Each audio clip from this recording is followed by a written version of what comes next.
Seja você um nadador de piscina ou de maratonas aquáticas, ou simplesmente um amante de natação, você está no lugar certo. Eu sou a Beatriz Nantes. Eu sou o Danilo Carvalho.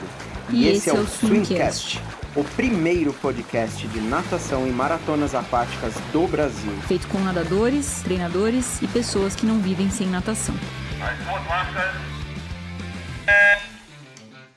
Seja muito bem-vindo ao Swimcast, amante da natação. O episódio de hoje já vai começar. Não deixe de seguir a gente no Instagram, na nossa página swim.cast e no Spotify, ou na plataforma que você usa para ouvir o podcast. Estamos com nossa campanha de apoio aberta. É só você ir em www.apoia.se/swim-cast. Lá tem todas as informações. Se você tem alguma crítica, sugestão ou comentário, adoraremos escutar você. Esperamos que curtam mais esse episódio.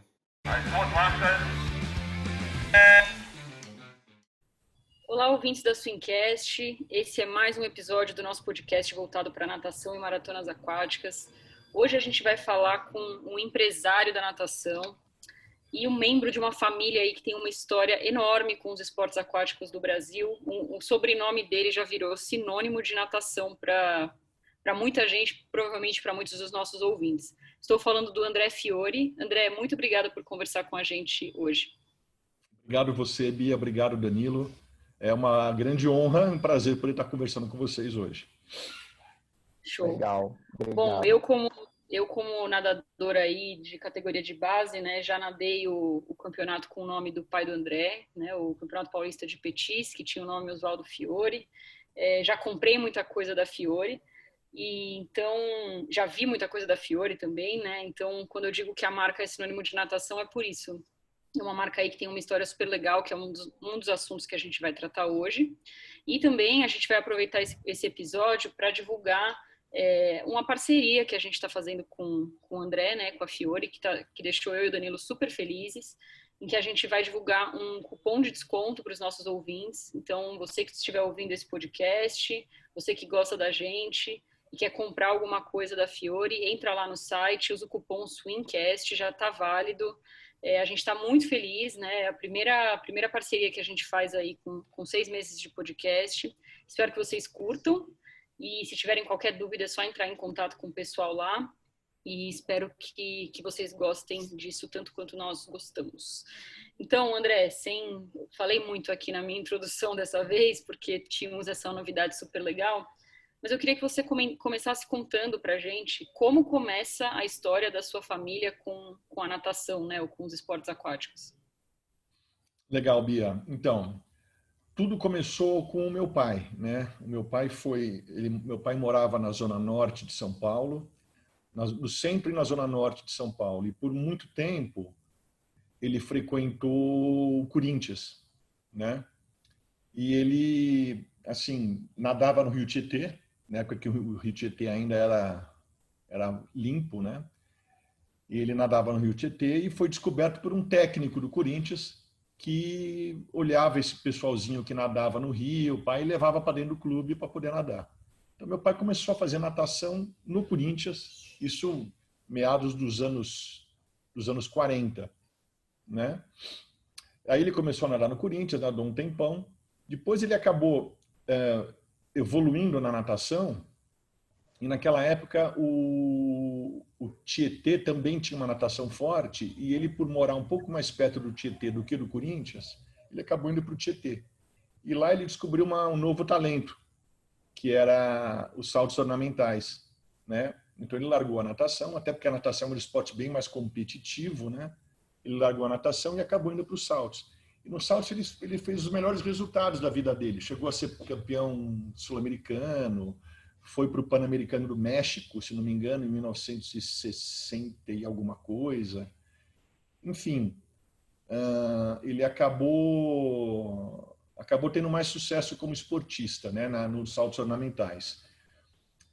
Daí, eu, quando pequeno, comecei a nadar, por influência dele, obviamente, que era um amante dos esportes aquáticos, né? Eu comecei a nadar e na natação eu comecei a ter um sucesso quando pequeno, petis, infantil, juvenil, E aí ele se interessou, ele trabalhava numa empresa multinacional, na Ford, né? E vendo a natação e vendo o quanto a natação era carente em termos de equipamento, material e tudo mais, ele acabou optando por montar uma empresa. Mas assim, a nossa história no esporte aquático data de longa data, lá atrás, né? 1940 e tudo mais. Né? E a gente sempre gostou da natação e dos esportes aquáticos. Meu pai era um fã incondicional de todos os esportes aquáticos. Ele não foi para a Olimpíada por uma questão de detalhe, só até porque os saltos ornamentais é um esporte muito subjetivo, né? Não é tão objetivo quanto a natação. Costumo dizer que os saltos ornamentais têm um agravante ruim, que é a questão de ser um esporte que é julgado, né, por juízes. Então fica uma avaliação muito subjetiva. Ao contrário da natação, que é um esporte que você bate na parede e quem ganhar, ganhou, né? Quem bateu primeiro, ganha. Então, enfim, a gente sempre foi muito apaixonado por isso, a nossa família inteira. Obviamente que a gente ganhou essa paixão muito por influência do meu pai, né? Então foi isso. A nossa história nos esportes aquáticos ela é muito antiga e a gente sempre acompanhou muito, né? Aí quando eu comecei a nadar, o meu pai já tinha ido para o Pinheiros também, porque depois ele saiu do Tietê e foi a convite dos técnicos do Pinheiros fazer saltos ornamentais no Pinheiros, que foi onde ele teve os melhores resultados. E daí ele começou a se envolver também na diretoria do clube do Pinheiros e tudo mais, foi diretor de saltos ornamentais, foi diretor por muitos anos de saltos ornamentais. E daí eu comecei a minha carreira de nadador no Pinheiros já, e lá fiquei até o fim dela, né? E a gente basicamente, a gente está no Pinheiros desde que o Pinheiros começou a ser uma grande potência na natação e nos esportes aquáticos também, né? Que isso foi mais ou menos da década de 60, 50, 60 e 70, né? Que foi quando meu pai estava como atleta e depois eu também passei a ser atleta e assim a gente tem essa história toda bonita dentro dos esportes aquáticos e dentro desses clubes aí tradicionais da cidade de São Paulo, né? Tem uma história bem legal aí do seu pai ainda, que é a história do Aqualocos, né? Foi Isso. extremamente famoso aí durante muitos anos, divertido pra caramba e bem louco também, né? Queria que você contasse um pouquinho dessa história aí, que pouca gente conhece, mas ela é muito legal. Essa história é bem legal, Danilo, porque assim, meu pai, como fazia saltos ornamentais, e os saltos ornamentais têm um negócio engraçado, né? Porque assim, quando você acerta o salto, todo mundo aplaude. Mas quando você erra o salto, e se não é um erro muito grave, né, que a pessoa se machuca, mas quando você erra, o pessoal dá risada. Aí meu pai percebeu que quanto mais ele errava, mais o pessoal ria. Ele começou a ver que isso poderia virar uma espécie de uma atração artística, né, Danilo? E aí, o que ele fez? Ele começou a pegar uns saltadores, reunir um grupo de saltadores e falar, pô, pessoal, e se a gente fizer um show, né? Um show onde a gente faria palhaçada, estripulia em cima do trampolim da plataforma e caía de barriga, caía de costas, e o pessoal ia dar risada. Bom, aí ele fundou esse grupo de saltadores, né, de atletas, ele fundou os Aqualocos. E aí a coisa andou, de vento em popa. Infelizmente, perdeu muita força ao longo do tempo, né? Mas atingiu seu auge ali no final da década de 50, começo da década de 60. Eles tinham um show por todo o interior do Brasil, cidades assim grandes, inclusive do Brasil, eles tinham um show agendado por assim, muitos dias do ano. Foi uma fase muito próspera aí para o meu pai nessa questão de dar shows. Em alguns shows eles até cobravam, né? Então eles ganhavam dinheiro com isso. Era um show itinerante, né? Que viajava por todas as cidades. E, segundo ele conta, assim, eram experiências maravilhosas, muito legais. E mais do que isso, né, Danilo? Além de ter sido uma coisa legal, engraçada como show e como apresentação artística, também foi uma forma muito legal de divulgar o esporte, né? porque em alguns lugares Certeza. nem conheciam os saltos ornamentais, né? Conheciam um show de aqualoco, mas não conheciam os saltos ornamentais como esporte. Então foi interessante, que foi legal para divulgar o show e para divulgar o esporte de um modo geral. Então, inclusive, muitas cidades das quais eles fizeram shows, né, passaram a ter os saltos ornamentais como um esporte também, né? Um esporte mais difundido. Às vezes as pessoas entravam na piscina, viam aquela plataforma de saltos ornamentais e muitas dessas pessoas não sabiam nem para que servia aquilo, né? E segundo ele conta, né, assim, eu cheguei a ver, eu cheguei a assistir alguns shows dele, né? Mas infelizmente quando eu era pequeno, assim, já estava perdendo o fôlego isso, né? E de fato nunca ninguém conseguiu tomar a rédea disso. Depois que meu pai se aposentou dos shows, eles ainda existiram por um tempo, mas depois eles foram perdendo força, e infelizmente hoje você vê muito pouco de aqualoco. Mas a despeito de se ver pouco, ele ainda é uma atividade artística muito conhecida, né, Danilo? Eu lembro do meu técnico contando, quando eu era petis, assim, dos aqualocos. Inclusive, a gente tem uma camiseta da minha equipe de quando eu era petis, que tinha escrito Aqualoco atrás. A gente se Legal. apropriou ali, começou a se chamar de Aqualoco, uma equipe pequena em Santos, mas é um negócio que ficou super grande mesmo. Muito... Inclusive, tem até uma curiosidade, Bia, dos aqualocos, que quando meu pai começou, junto com ele, começou o Ronald Golias. Sabe aquele humorista famoso, Ronald Golias? Então, ele começou toda a Sim. carreira artística dele nos aqualocos. Quer dizer, de repente ele descobriu nos aqualocos uma veia cômica que ele tinha, de fato tinha, ele era um sujeito super engraçado, mas ele começou a carreira artística dele com os aqualocos. Isso foi uma curiosidade interessante, né, dos aqualocos, bem legal. Legal. E aí você comentou que começou a nadar, né, ali quando e se destacou ali no Petis. Conta um pouquinho dessa sua trajetória aí na natação e para quem não sabe, os resultados realmente foram bem relevantes, inclusive no absoluto, né? Depois a gente conta essa parte, mas É. conta um pouquinho. É assim, acho que como toda criança, né, a gente vai para a natação por paixão dos pais e por necessidade também, né, Bia? Que é aquela coisa, né? Todo pai põe o filho para aprender a nadar, né? E eu fiz parte desse grupo de crianças que era essencial para os pais aprenderem a nadar. E daí eu aprendi a nadar no Pinheiros, na escolinha do Pinheiros, com a tia Rita, inclusive. Não sei se vocês já ouviram falar da tia Rita, mas a tia Rita é um ícone do Pinheiros, uma pessoa que foi assim, passou por várias gerações passaram pela mão da tia Rita. E ela era uma ótima professora, uma ótima instrutora de natação. Bom, aprendi a nadar com ela. E ela viu em mim algum talento. Ela falou, ela até comentou com os meus pais, falou, olha, eu acho que vale a pena o André continuar nadando, ele vai ter uma carreira aí promissora, de sucesso. Mas assim, quando a gente é criança, a gente nunca dá tão bons resultados assim, né? Mas eu cheguei aí para Campeonato Brasileiro Infantil, nadei alguns troféu, é que naquela época eu não sei se chamava troféu Maurício Becken, mas era algo como isso, era uma Campeonato Brasileiro Infantil, petis, enfim, era bem legal. Cheguei a participar de alguns, não cheguei a subir no pódio quando era pequeno assim, mas eu tinha bastante talento até para nadar, né? Daí que aconteceu? Daí, conforme eu fui ficando mais velho, tipo juvenil, aí eu comecei a ganhar os campeonatos brasileiros, né? Júlio Delamare, ganhei alguns brasileiros. E eu nadava livre, nadava crawl, né? E os meus melhores resultados até juvenil assim foram nas provas de 100 livre. Na época nem existia o 50 livre, né? Mas eu tinha mais uma veia velocista, né? Mas infelizmente na minha época não existia o 50 livre, porque o 50 livre era uma prova que eu acho que eu ia me dar melhor do que até eu fui no 100 livre.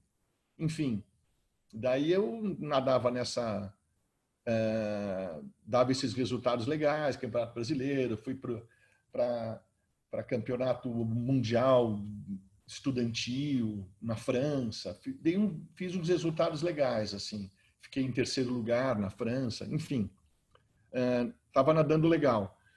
Aí eu fui para o sênior, né, para o campeonato, para as competições de adulto, eu dei os meus melhores resultados. Eu fui campeão do Troféu Brasil, aí eu fui para o Sul-Americano, eu fui para o Campeonato Mundial Universitário, e dei assim os meus melhores resultados. Aí eu comecei a nadar borboleta, porque na realidade o 100 livre sempre é uma prova muito disputada no Brasil, né? Desde os primórdios, ali, desde lá atrás, anos 60, 70, 80, o 100 livre, até porque é a prova clássica da natação, né? Então, onde tinha mais a competitividade. Eu até nadava legal o 100 livre quando eu era adulto, né? Eu ficava assim em quarto, quinto no Troféu Brasil. Nadei legal o 100 livre.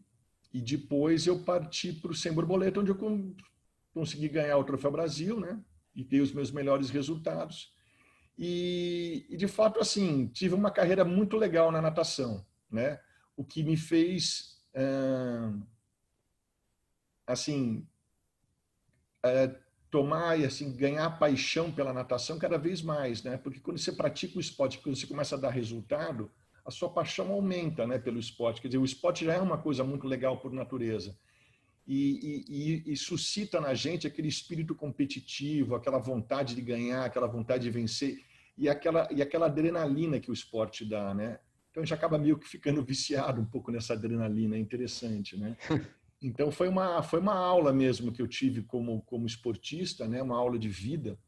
Por isso que eu costumo dizer que o esporte, mais do que ser uma coisa competitiva, é uma questão de formação humana. Eu costumo dizer que quem pratica esporte ou quem praticou esporte sai na frente em um monte de coisas, né? Porque passa por uma simulação da vida, né? E eu acho que eu tive bastante isso, porque eu nadei até os meus 21 anos, que na época já era assim, você já estava ficando velho para natação, né?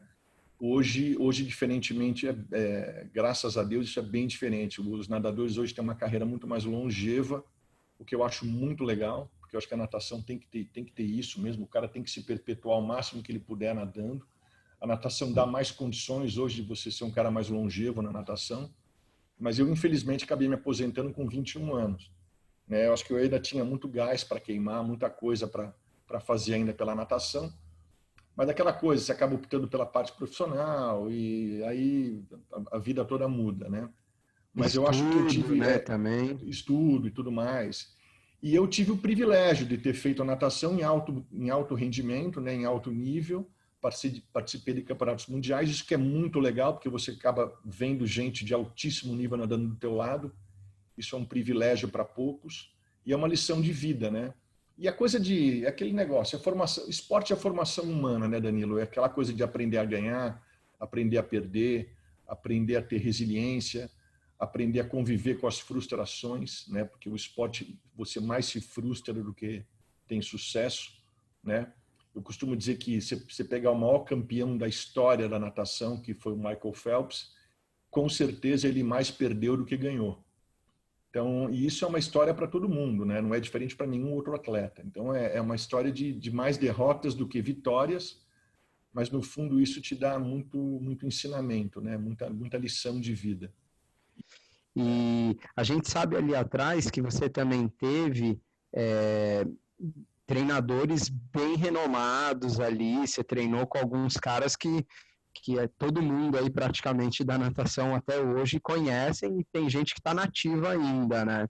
Queria que você lembrasse desses caras aí, né? Eu conversei com alguns deles e aí tem algumas memórias suas nadando, tem um tal de 57-16 de um troféu Brasil, se eu não me engano, de 100 borboleta, que foi acho que quando você ganhou em Campinas, alguma coisa desse tipo. É isso aí, Danilo. Assim, primeiro eu quero dizer que o técnico, eu costumo dizer que o técnico é uma figura muito importante na vida de um atleta, né?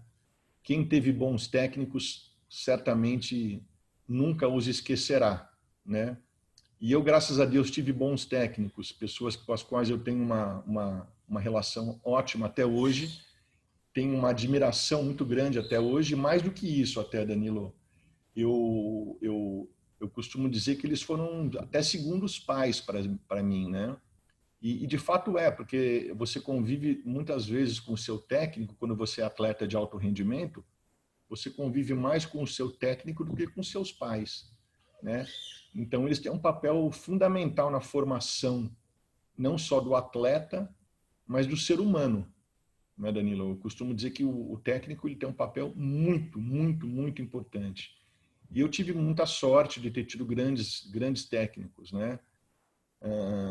Que nem eu falei para você, eu aprendi a nadar com a tia Rita, que foi uma pessoa incrível, né? Que infelizmente faleceu o ano passado, o ano retrasado, melhor dizendo. Sim. E que é uma pessoa que tinha um carisma, uma alegria muito grande, foi uma grande professora na minha vida. Aí eu tive o William, que foi também um grande técnico, que está até hoje na ativa, graças a Deus, um cara também fantástico. O William, um grande professor, um professor assim que certamente muitas pessoas têm como um segundo pai, como eu tive por muito tempo na minha vida. Treinei com outras pessoas também, treinei com Scatena, e tive outros grandes técnicos em seleção que eu participei, e o grande Marcião Latuffi, que é um cara que também que eu tenho uma admiração muito grande, que ele me treinou, onde eu tive os meus melhores resultados, foi com o Marcião. O Márcio é um cara assim muito bacana. O Márcio está até hoje na ativa e até hoje é um grande técnico. Eu costumo dizer que o Márcio ele tem uma coisa muito legal no Márcio, que ele é um cara que ele está sempre se atualizando, né? Ele procura buscar sempre novos conhecimentos. Ele é um cara que está sempre na vanguarda como técnico.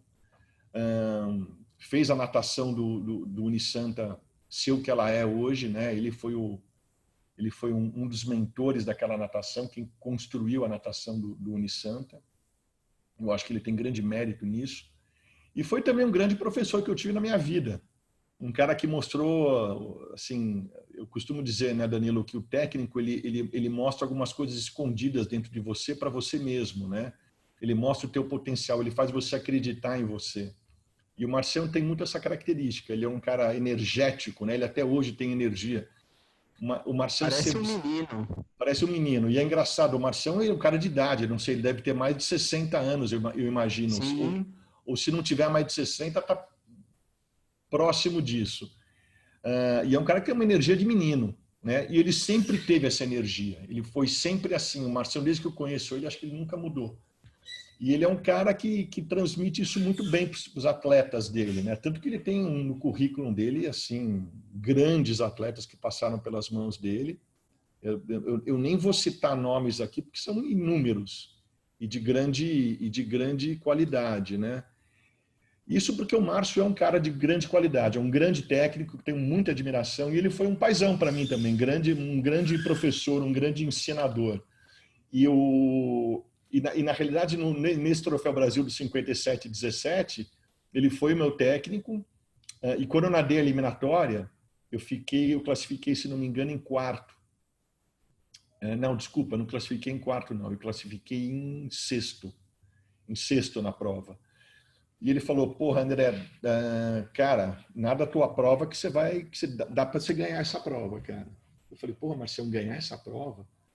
Mas ele falou, dá para você ganhar sim, cara. Nada o que você sabe que você ganha a prova. Cara, isso me deu uma energia legal, muito legal. E quando eu caí na água, cara, eu falei, cara, a hora que eu virei os 50 metros, eu falei, meu, eu não perco essa prova, mas nem a pau, sabe? Porque eu virei a prova na frente, eu falei, não vou perder essa prova, cara. Porque eu vou falar para você, a hora que eu virei, e sabe qual é a hora que você vira? Você sai da virada, assim, você fala, cara, eu tô cheio de energia ainda, bicho. Que legal.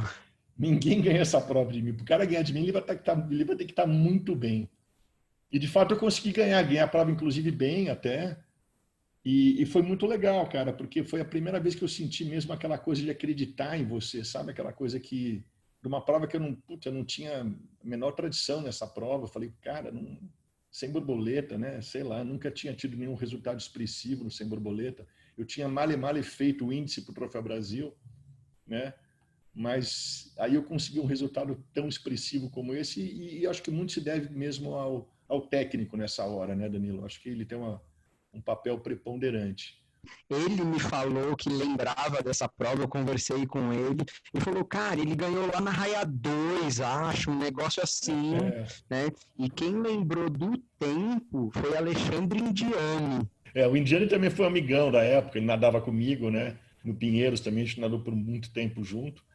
Apesar do Gianni, acho que ser um pouquinho mais novo que eu, mas a gente teve ótimos momentos juntos também. Um grande amigão, o Gianni. Que, aliás, é outra coisa, né, Danilo? O esporte nos proporciona grandes amizades, né?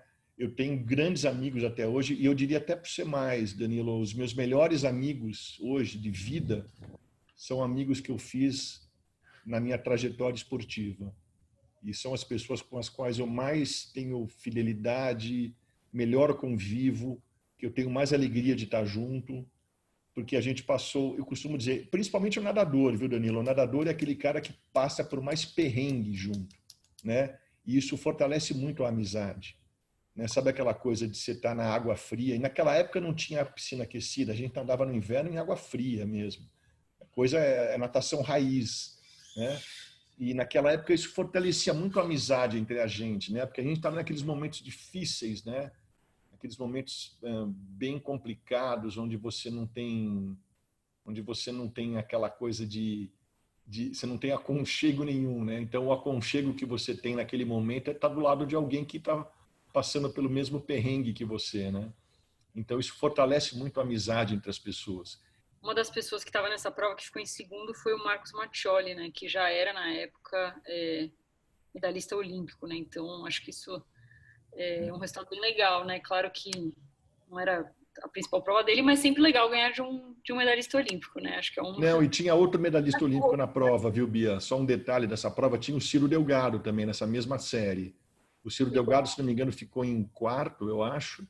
O Mattioli ficou em segundo. E o Custódio também, que foi um grande nadador, se não me engano, ele ficou em terceiro nessa prova. E eram grandes nadadores, sim, sem dúvida. Tinham 2 medalhistas olímpicos nessa série. É verdade, você lembrou bem isso, Bia. Legal. Não fica falando isso, eu começo a me achar aqui, viu, Bia? Mas sensacional.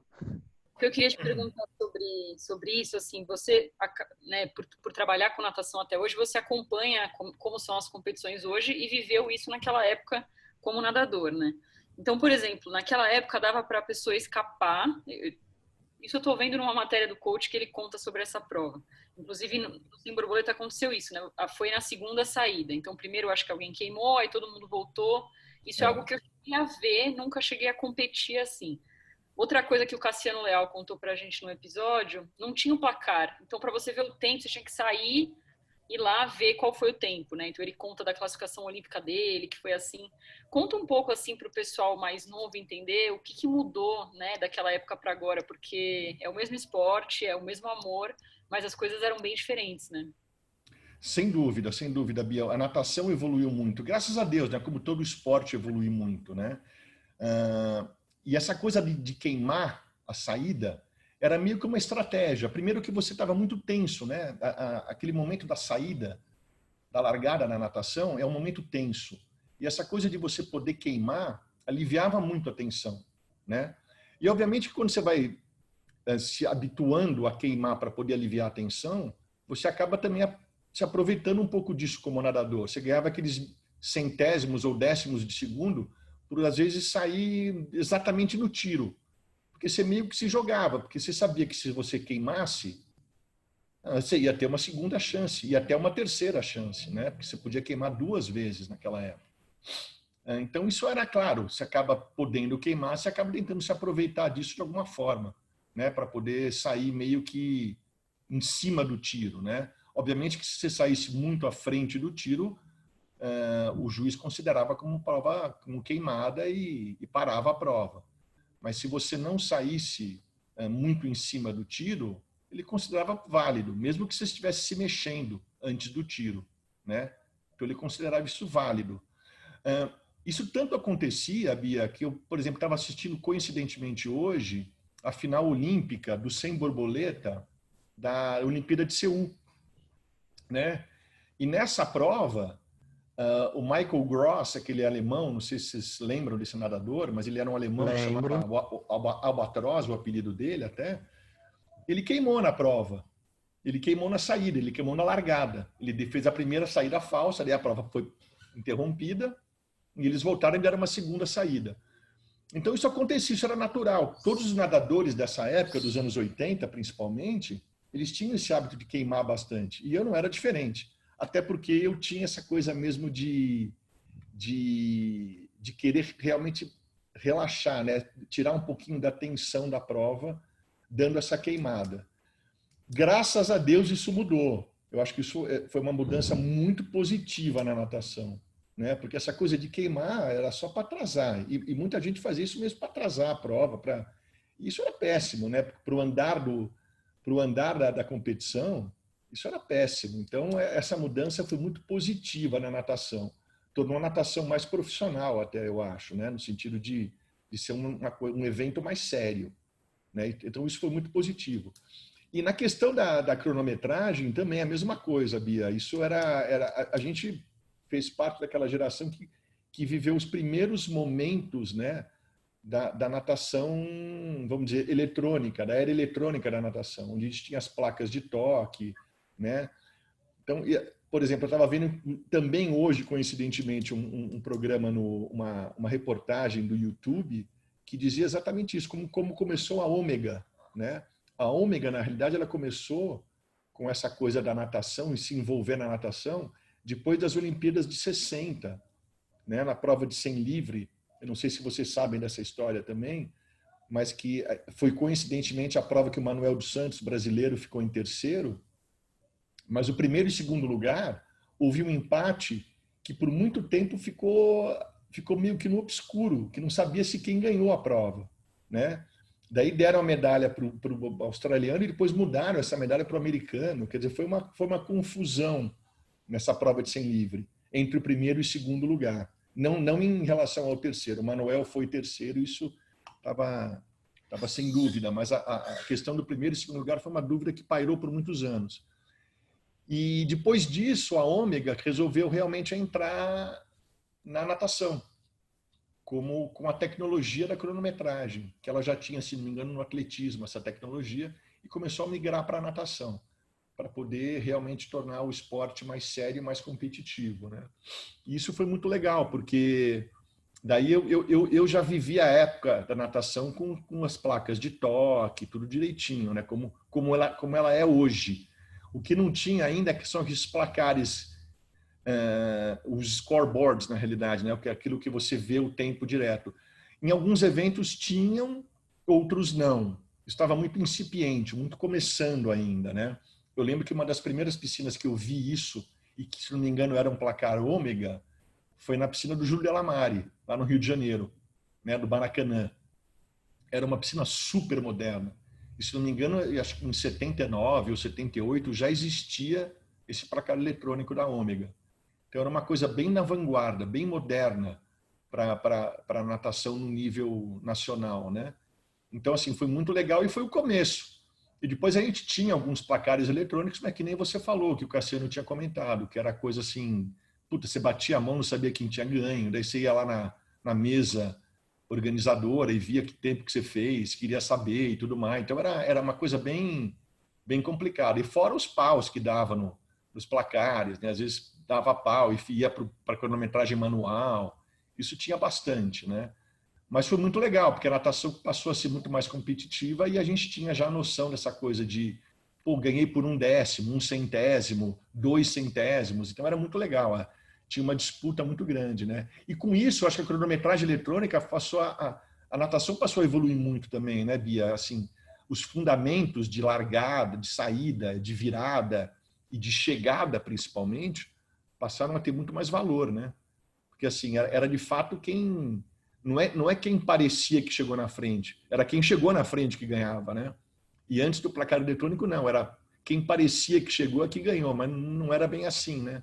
Tanto que se a gente olhar a prova de 100 borboleta das Olimpíadas de Beijing, de Pequim, a gente vai ver que quem parecia que ganhou a prova foi o croata, né? O sérvio, o Kavic. E quem ganhou de fato foi o Phelps. Então, graças à cronometragem. Então, isso foi uma evolução muito legal e eu fiz parte dos primórdios dessa evolução. Então, e graças a Deus a natação tem evoluído muito, em todos os aspectos, graças a Deus, e cada vez vai ser um esporte mais legal e vai estar entre os esportes mais clássicos e mais assistidos de todo mundo, com certeza. Que legal, legal. E passando agora um pouco para a empresa, né? Você aí falou que parou de nadar com 21 anos. Realmente, naquela época, o pessoal parava bem mais cedo, né? É uma coisa bem diferente também de hoje em dia. Você já foi trabalhar, a empresa já existia. Conta um pouco em que momento nasceu a empresa, quando que seu pai fundou e como que foi esse começo. O meu pai fundou no começo dos anos 70, né, Bia? Ele fundou justamente por isso, porque eu já nadava nessa época e ele começou a ver, notar e sentir uma necessidade das pessoas de terem equipamentos esportivos e tudo mais ligado. A natação era muito incipiente no Brasil em termos de, pra você ter uma ideia, eu nadava com piscina que as raias de divisão da piscina eram de madeira, né? Eram de gomos de madeira. A gente usava pranchinha para bater perna de madeira. Então, assim, a gente tinha uma carência muito grande de material esportivo nessa época, nos anos 70. E meu pai viu nisso um nicho interessante, porque ele falou, pô, é um esporte muito praticado e com muito pouca infraestrutura e muito pouco equipamento disponível no mercado. Aí ele começou a atuar nisso. Obviamente que como todo, da forma mais simples, a gente começou a trabalhar com, ele começou a trabalhar com sunga, maiô e etc, né? Ele começou a mexer com as pranchinhas e a gente foi a primeira empresa no Brasil a fazer as raias de piscina, do jeito que elas são hoje, né, em plástico e tudo mais. Então, assim, ele começou nos meados dos anos 70. Depois, Bia, aí eu nadei até meados para fim dos anos 80, né? Aí, quando eu parei de nadar, eu não fui direto trabalhar com meu pai. Eu trabalhei em outros lugares, né? Inclusive em corretora de valores e tudo mais. Tive uma experiência profissional fora um pouquinho da empresa do meu pai, mas aí a pedido dele, né, por uma necessidade que ele tinha de ter alguém da família, aquela coisa de pai que faz a empresa para os filhos, né? Então ele sentiu a necessidade de ter um filho, uma pessoa de confiança com ele. Eu acabei migrando para a empresa, isso no começo dos anos 90, né? Aí lá eu fiquei, lá eu com ele fiquei um tempinho, depois logo em seguida ele se aposentou, ele já se aposentou no final, meados para final dos anos 90, né? Aí ele se aposentou e deixou a empresa comigo. A empresa, assim, claro que quanto mais gente fica na gestão, mais difícil é de se tocar, né? Como toda empresa familiar. E daí eu acabei tocando a empresa sozinho. Mas ao longo de todo esse tempo, Bia, a gente foi precursor, né? E estivemos à frente de muitos dos produtos hoje de natação que tem no mercado, né? A gente foi uma das primeiras empresas a estar fazendo prancha de natação no Brasil. A gente fabricava a mesma prancha. A gente foi uma das primeiras empresas a fazer as raias de piscina, a primeira empresa, na realidade, as raias de piscina. E isso tudo a gente foi... Algumas coisas a gente via lá fora e outras coisas a gente desenvolvia no Brasil mesmo. A gente tinha, sabe, aquela coisa de, pô, me deu uma ideia, vamos fazer isso, vamos fazer aquilo. E nisso, né, Bia, se passaram quase 50 anos, né? Quase 50 anos que a gente já tem a empresa, a Fiore. A gente já passou por todo tipo de dificuldade, de pacotes econômicos e dificuldades que a gente já passou nesse nosso país. Infelizmente, empreender no Brasil é uma coisa muito difícil, né? Ser empreendedor no Brasil, a gente tem várias intempéries, várias dificuldades, várias coisas que vão de encontro e dificultam a atividade profissional. Enfim, mas a gente conseguiu, ao longo desses quase 50 anos, sermos empreendedores, né? E eu tenho uma equipe muito legal comigo. Eu trabalho com uma equipe com alguns funcionários, alguns colaboradores que estão conosco há mais de 20 anos, pessoas super legais. Então eu tenho muito orgulho, muita honra de poder empreender no Brasil e poder proporcionar, né, dignidade para muitas famílias. Isso que eu acho que é o mais prazeroso que eu tenho hoje como empreendedor, Bia, é poder proporcionar dignidade para muitos colaboradores e muitas famílias de colaboradores. Isso para mim é uma das maiores alegrias que me fazem acordar todos os dias de manhã e ir para a empresa. Ir para a empresa e matar, eu costumo dizer, matar um leão por dia. Infelizmente, alguns leões ressuscitam, isso que é o pior, viu, Bia? Ia te perguntar, né? Você trabalha aí próximo a academias, a clubes, e se você tem alguma visão assim de como vai ser a natação pós-Covid, né? O que você tem ouvido, se você está otimista, como que as academias estão conseguindo aí se sustentar mesmo, né? Você acha que o futuro vai ser bom? Então, essa é uma boa pergunta que eu, inclusive, tenho feito para muitos parceiros e muitos amigos, muitos colegas sobre isso, né? O que eu acho, Bia, é o seguinte, eu acho que a natação ela tem algumas vantagens, né, em relação a essa questão da pandemia. A primeira vantagem que ela tem é que é um esporte que naturalmente já é um esporte mais seguro, né? Isso dito por alguns médicos, né? É um esporte mais seguro de você praticar mesmo estando num ambiente que eventualmente uma pessoa possa estar contaminada. O segundo detalhe que eu acho é assim, o esporte, aí não tanto a natação, mas o esporte é uma válvula de escape, né? Eu acho que esse momento da pandemia, as pessoas trancadas em casa, de fato causou uma série de transtornos, inclusive transtornos psicológicos até, né, Bia? Então, eu acho que o esporte é uma válvula de escape para isso. É uma forma que as pessoas encontraram de poder ter um pouquinho mais de qualidade de vida a despeito de estarem todas reclusas, né, dentro das suas casas. Então, acho que o esporte foi uma alternativa interessante. Num primeiro momento, praticado dentro de casa, né? As pessoas faziam as atividades físicas dentro de casa, mas agora que a coisa está começando a melhorar e começando a abrir, eu acho que existe uma tendência muito forte, Bia, das pessoas de fato frequentarem mais academia, né? Claro que seguindo alguns protocolos, esses protocolos ainda serão lentos, né? Eu acho que a retomada total ela será lenta, mas ela acontecerá, eu não tenho a menor dúvida.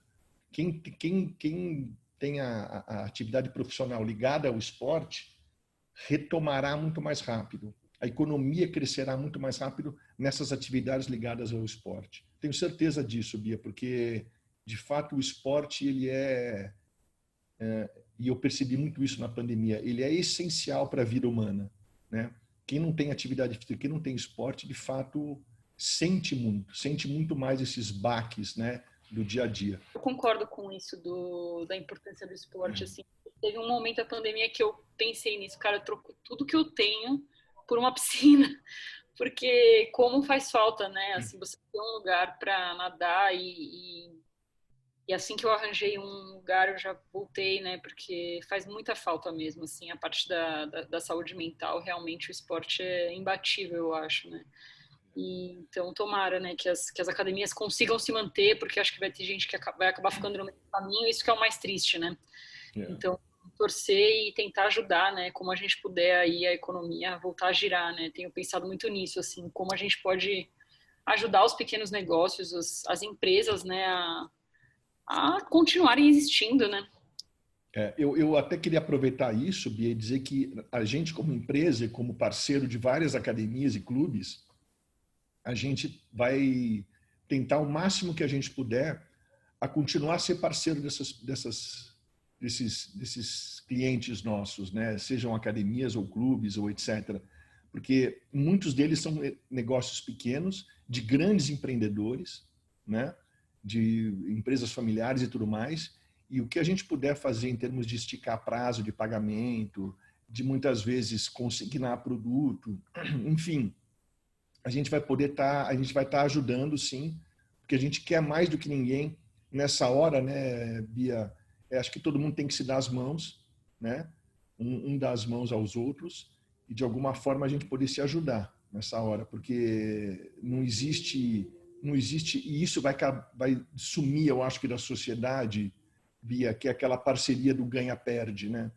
Eu acho que vai ser daqui para frente sempre o ganha-ganha. E não será mais diferente. Isso, para mim, é um caminho sem volta, né? As pessoas serão muito mais altruístas, muito mais voltadas para os outros e menos voltadas para si. André, eu queria te agradecer muito por ter falado com a gente, por ter conversado com a gente lá atrás, né, para a gente buscar essa parceria. A gente está muito orgulhoso, né? A gente realmente cresceu vendo a Fiore como uma marca de qualidade, né? Então, de novo, queria te agradecer por tudo Espero que os nossos ouvintes curtam essa parceria tanto quanto a gente, curtam esse episódio. Fiquei super feliz de contar um pouquinho da história da sua família. E é isso, né? Para finalizar, se você quiser deixar algum recado para os nossos ouvintes, e da nossa parte é só te agradecer mesmo. Então, eu queria deixar uma mensagem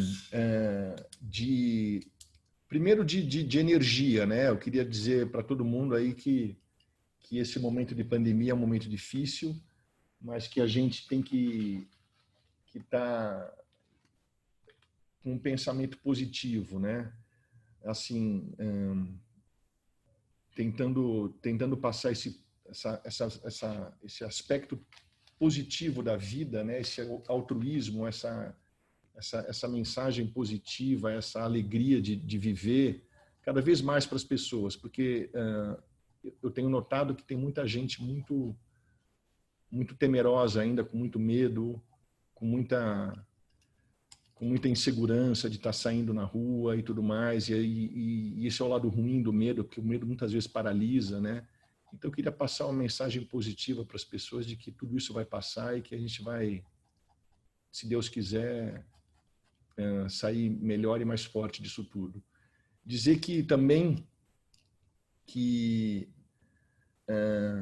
essa pandemia também nos fez refletir muito a respeito do bem do nosso semelhante, né?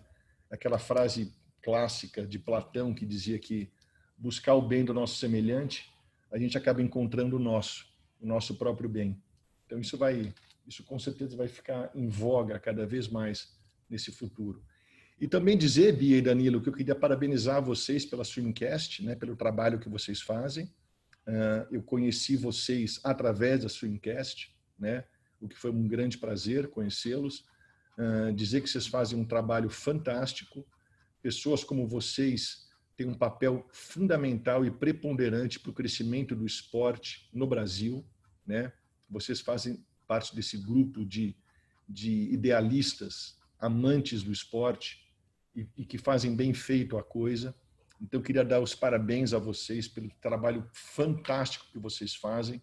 Dizer que eu sou fã, apesar de conhecer há pouco tempo o trabalho de vocês, mas eu sou fã do trabalho de vocês.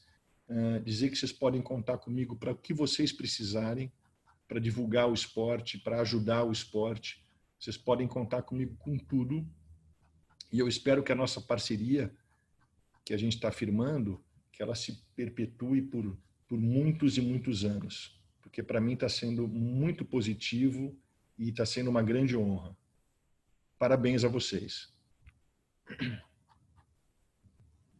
Poxa, muito obrigada. Infelizmente o Danilo teve um probleminha aqui com o áudio, então estou falando aqui em nome de mim e do Danilo, mas a gente está super feliz de novo. E obrigada mesmo. E espero que você tenha curtido aí contar um pouco dessa história. E a gente se vê por aí nas piscinas, se Deus quiser, em breve. E muito obrigada, André. Até mais. Legal, Bia. Obrigado. A gente se vê sim. Vocês precisando de qualquer coisa, contem comigo, tá? E um grande abraço para você e mando um abração também para o Danilo, tá bom, Bia? Fechou. Muito obrigada, André. Até mais. Boa noite. Tchau, boa noite. Tchau.